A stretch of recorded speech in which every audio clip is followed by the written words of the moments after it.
Year 2023 के CBSE boards exam में current electricity से पूछे गए एक और क्वेश्चन के साथ मैं आपके सामने हूं। Hello everyone, welcome to challenger classes. My name is Udit Gupta. तो ये एक हमारा असर्शन रीजन टाइप क्वेश्चन है। अभी असर्शन रीजन इतना ज्यादा क्वेश्चन पेपर्स में आने लगा है कि सबको आइडिया है कि असर्शन रीजन में करना क्या होता है। ठीक है, एक स्टेटमेंट होती है और उसके लिए एक रीजन दिया होता है। अगर स्टेटमेंट सही है और रीजन भी सही है और रीजन करेक्ट एक्सप्लेनेशन है तो उसके लिए एक अलग ऑप्शन होता है। बोला जाता है कि A and R are correct and R is the correct explanation of A. अगर असर्शन और रीजन दोनों सही है लेकिन reason is not the correct explanation of A तो हमें क्वेश्चन में दिया, तो हमें ऑप्शन होता है कि A and R are correct but R is not the correct explanation of A. और अगर असर्शन सही है, रीजन गलत है, स्टेटमेंट ही गलत है तो हमसे बोलता है A is true but R is false. और अगर असर्शन सही, असर्शन गलत है और रीजन सही तो लिखा है A is false and R is true. और एक और ऑप्शन बन जाता है कभी कभी जिसमें रहता है कि assertion and reason both are false. तो हमें पहले दोनों स्टेटमेंट्स को चेक करना होता है और देखना होता है कि क्या रीजन एक करेक्ट एक्सप्लेनेशन है क्या असर्शन की। तो इस तरीके से इस क्वेश्चन को करते हैं। सबसे पहला स्टेटमेंट क्या है? The equivalent resistance between points A and be in the given network is 2R। हमसे पहला स्टेटमेंट बोल रहा है कि जो हमारा जो ओवरऑल रेजिस्टेंस है इस पूरे नेटवर्क का या ए और बी के बीच में जो नेट रेजिस्टेंस है वो 2R है। और दूसरा, all the resistor are connected in parallel, और सारे रेजिस्टेंस पैरेलल में कनेक्टेड हैं। ठीक है, चलिए बढ़ते हैं। पहले तो हम इस अरेंजमेंट की बात करेंगे। क्या ये सीरीज कॉम्बिनेशन है रेजिस्टेंस का, क्या ये पैरेलल कॉम्बिनेशन? तो मैं आपको बता दूं, ना तो ये सीरीज कॉम्बिनेशन है ना तो ये पैरेलल कॉम्बिनेशन है। ये एक कंडीशन बोलते हैं व्हीट स्टोन ब्रिज। आपने पढ़ा होगा व्हीट स्टोन ब्रिज। अब देखिए कैसे करेंगे इसको।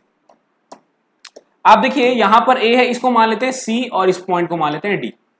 अब इसको हम थोड़ा सा सिंप्लीफाइड वे में सर्किट को बनाएंगे। तो पॉइंट ए इधर हो चाहे इधर हो कोई फर्क नहीं पड़ता। ठीक है, हम ए को इधर मान लेते हैं और बी को इधर मान लेते हैं। शिफ्ट कर दिया, इधर से तार लंबी थी छोटी कर दी, ए को यहां ले आए सीधे।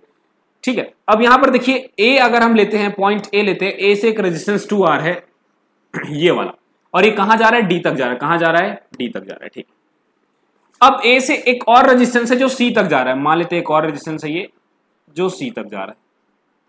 मतलब इस रेजिस्टेंस का एक टर्मिनल ए से जुड़ा है और एक सी से जुड़ा है। इस रेजिस्टेंस का एक टर्मिनल ए से जुड़ा और एक डी से जुड़ा है। ठीक है, अच्छा डी से एक और रेजिस्टेंस है जो बी की तरफ जा रहा है, ऐसे ये रहा बी। मतलब ये जो रेजिस्टेंस है वो डी और बी के बीच में। ठीक है, और डी से एक और रेजिस्टेंस है जो सी की तरफ जा रहा है।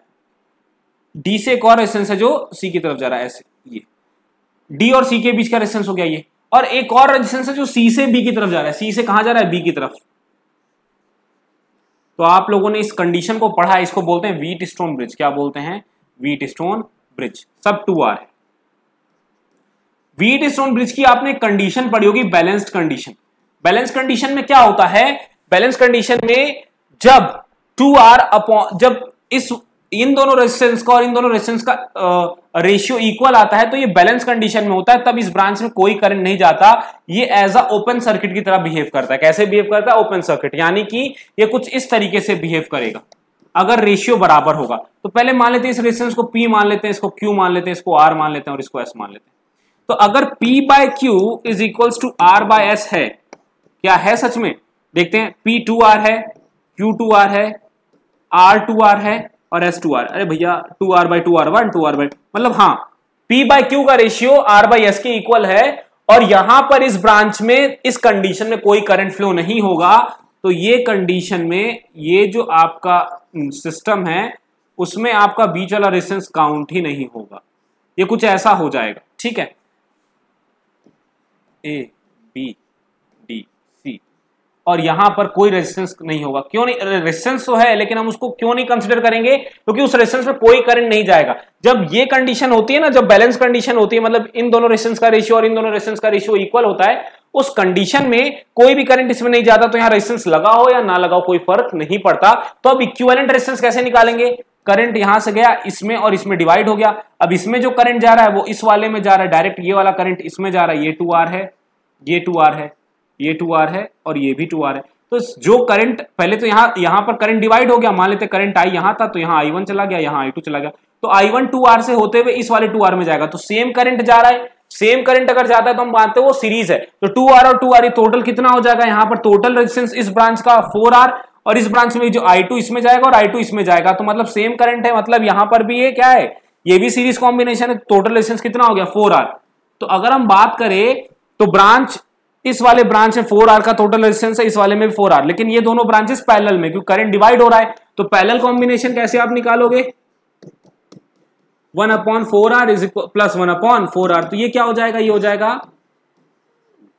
1 + 1, और ये 1/R इक्विवेलेंट होता है।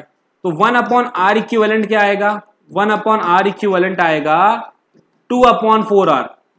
अब हम 2 से इस 4 को काटेंगे, 2 बचेगा, तो ये क्या आ गया 1/R इक्विवेलेंट आ गया 1/2R, और R इक्विवेलेंट कितना आ जाएगा, R इक्विवेलेंट रेसिप्रोकल करिए दोनों साइड, R इक्विवेलेंट आ जाएगा 2R। तो हाँ, इस नेटवर्क का नेट रेजिस्टेंस 2R है, इस पूरे नेटवर्क का नेट रेजिस्टेंस कितना है 2R है। तो असर्शन सही है, असर्शन करेक्ट है। All resistors are connected in parallel. तो क्या सारे रेजिस्टेंस पैरेलल में कनेक्टेड है, नहीं है, सारे रेजिस्टेंस पैरेलल में कनेक्टेड नहीं है। यहां पर एक व्हीटस्टोन ब्रिज का हमारा कंडीशन है, और वो भी बैलेंस कंडीशन है, ठीक है। उसको सॉल्व करने पर रेजिस्टेंस 2R आ रहा है, ना कि पैरेलल कॉम्बिनेशन को। तो रीजन हमारा क्या हो जाएगा, गलत हो जाएगा, सारे रेजिस्टेंस पैरेलल में कनेक्टेड नहीं है। तो ये क्वेश्चन सॉल्व हो गया, ठीक है। असर्शन ट्रू है, रीजन फॉल्स है। अब मैं उम्मीद करता हूं कि एक्सप्लेनेशन आपको समझ में आया होगा। नेक्स्ट लेक्चर में एक और एमसीक्यू के साथ मैं आपके साथ मिलूंगा। एमसीक्यू हो सकता है वो बेसिकली वो PYQ होगा, करंट इलेक्ट्रिसिटी का ही। तब तक के लिए थैंक यू।